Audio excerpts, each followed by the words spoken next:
ইসলামী শাসনে তো আমরা দেখেছি চুরি করলে হাত কেটে দেয়া, মানে আপনারা কি চুরি করলে হাত কেটে দেবেন নাকি সেই আমাদের যে ধারাগুলো আছে আমরা যে বিচার ব্যবস্থাকে অনুসরণ করছি সেটা ব্রিটিশ সময়েরই বলি আর যাই বলি না কেন সেটাই আপনারা অনুসরণ করবে, সেটা কি রকম হবে? আচ্ছা, এটা একটু লম্বা আলোচনা, বাট আমি লম্বায় যাব না, শুধু বোঝার জন্য আমি দর্শকদের উদ্দেশ্যে বলছি যে এটা আমরা সেভারাল টাইম আলোচনা করছি এবং ফেজ বাই ফেজ জাতির কাছে আমরা তুলে ধরছি। যেমন চোরের হাত কাটার প্রশ্নে আগে ইসলামের বিধান হচ্ছে চুরি না হয় সেই পরিবেশে আগে ইসলাম নিশ্চিত করতে চায়।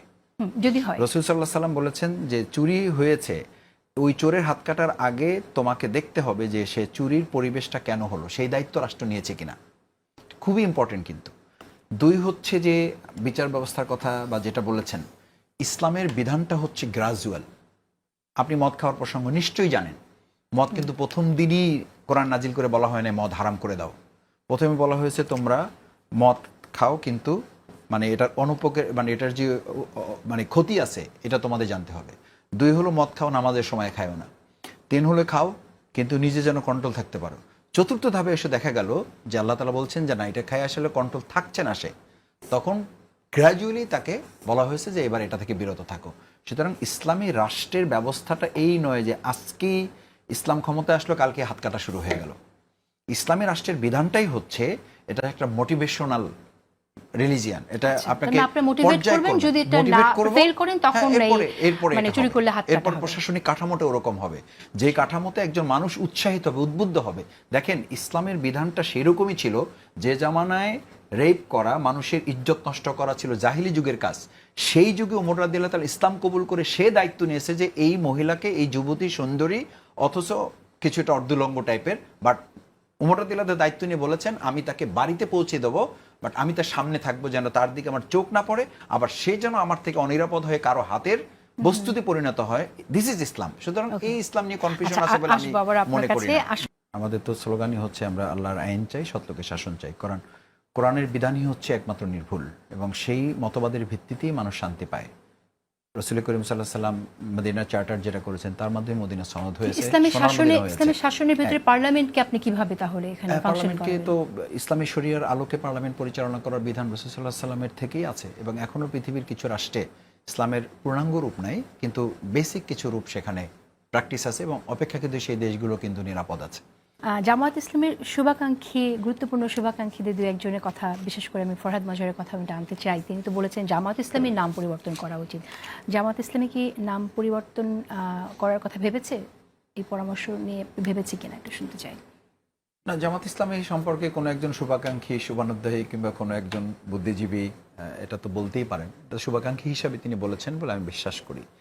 কিন্তু আপনি নিশ্চয়ই খেয়াল করবেন যে 2024 জুলাই আগস্ট গণঅভ্যুত্থান পরবর্তী, বিশেষ করে 19শে জুলাইয়ের প্রোগ্রাম, তার আগে আমাদের 17 বছর নির্মম নির্যাতন, নিপীড়ন, আমরা তো কোনো কিছু গোপনে করি নাই, আমরা সব কিছু প্রকাশ্যে করেছি।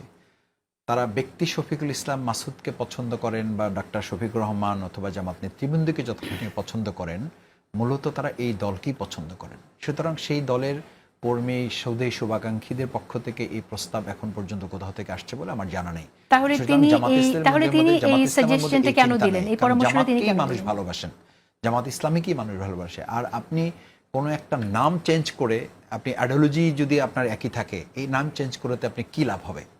এটা আমি মনে করি একটা ধূর্ততা ছাড়া আর কিছু না। সুতরাং সেই জায়গায় জামাত ইসলাম এ ব্যাপারে চিন্তা করছে না। আর দ্বিতীয় যেটা আমি বলছি যে ইসলামী শাসন এবং সেখানে দুর্নীতির ব্যাপারে আমির জামাত আরও কিছু কথা বলেছেন। আমরা ট্যাক্স ফ্রি গাড়ি নেব না, তারপরে জবাবদিহিতার আওতায় নিয়ে আসা হবে।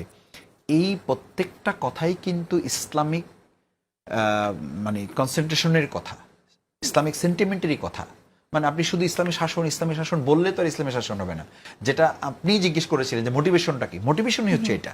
এবং সেই মোটিভেশনের আমরা প্র্যাকটিক্যাল ফরম্যাট, যেটা আমার ভাই বলেছেন যে আমরা পরীক্ষা দিয়েছি কিনা, আমরা পরীক্ষা কিন্তু দিয়েছি। ফার্স্ট পরীক্ষা দিয়েছি, আমরা মন্ত্রণালয়ে থেকেছি। আমাদের প্রায় 2-1টা ব্যতিক্রম বাদ দিলে সব সংসদে আমাদের সংসদ সদস্যরা ছিলেন এবং সেখানে তারা এরকম বেশ কিছু গুরুত্বপূর্ণ বিষয় সংসদে উত্থাপন করেছে। নামাজের বিধান ছিল না, নামাজের বিধান নিয়ে আসা হয়েছে, এটা কিন্তু জোর করে করা হয়নি। এরপরে মাথা নিচু করে ঢোকার ছিল, সেটা আমরা বলেছি। দাঁড়িয়ে শোক প্রস্তাব, আপনারা ক্ষমতায় ছিলেন না, আমরা ক্ষমতায় ছিলাম, মানে আমরা একটা পার্ট ছিলাম। বাট আমি বলছি যে এটা মোটিভেট করেই কিন্তু করা হয়েছে, এটা জোর করে চাপিয়ে দেওয়া হয় নাই। এবং এটার বিরুদ্ধে করে কোনো বিক্ষোভ কেউ করেছে বলে আমার জানা নেই। শুধু দাঁড়িয়ে শোক প্রস্তাব গ্রহণ করার বিধান ছিল। আমরা আমাদের থেকে বলেছি যে দাঁড়িয়ে তো কারো আত্মার মাগফিরাত কামনা করা যায় না, আপনি দাঁড়িয়েই যদি থাকবেন তো একটু দোয়া পড়েন। তাহলে আপনি আপনার মায়ের জন্য কি আপনি কবরের কাছে গিয়ে শুধু দাঁড়িয়ে থাকেন, আপনার বাবার কবরের কাছে গিয়ে দাঁড়িয়ে থাকেন? বলছেন আমি তো দোয়া পড়ি। তাহলে এখানে কেন আমরা দাঁড়িয়ে থাকতেছি? দাঁড়িয়ে থাকছেন, সম্মানও দেন, সাথে দোয়াটাও পড়েন, তাহলে তো দুটা হয়ে গেল। এরপরে আমরা আমাদের দুজন মন্ত্রীর পাশাপাশি আমরা পার্টি পরিচালনা, দেখেন 2024-এর পরে আমি একদম বলবো না যে আমরা মানুষের সংগঠন, কোনো ত্রুটি বিচ্ছুতি আমাদের হয় নাই, হয়েছে। কিন্তু আপনি যদি সিমিলারলি এটাকে বা প্যারালালি এটাকে যদি আপনি একটু দেখেন, তাহলে জামাত ইসলামী কিন্তু আমিরে জামাত সেদিন একটা কথা বলেছে এবং পরবর্তী আরেকটা প্রোগ্রামে বলেছে, আমরা দল পরিচালনায় আমরা সফল হয়েছি 2024 পরবর্তী, আমরা দেশ পরিচালনায় আমরা সফল হব।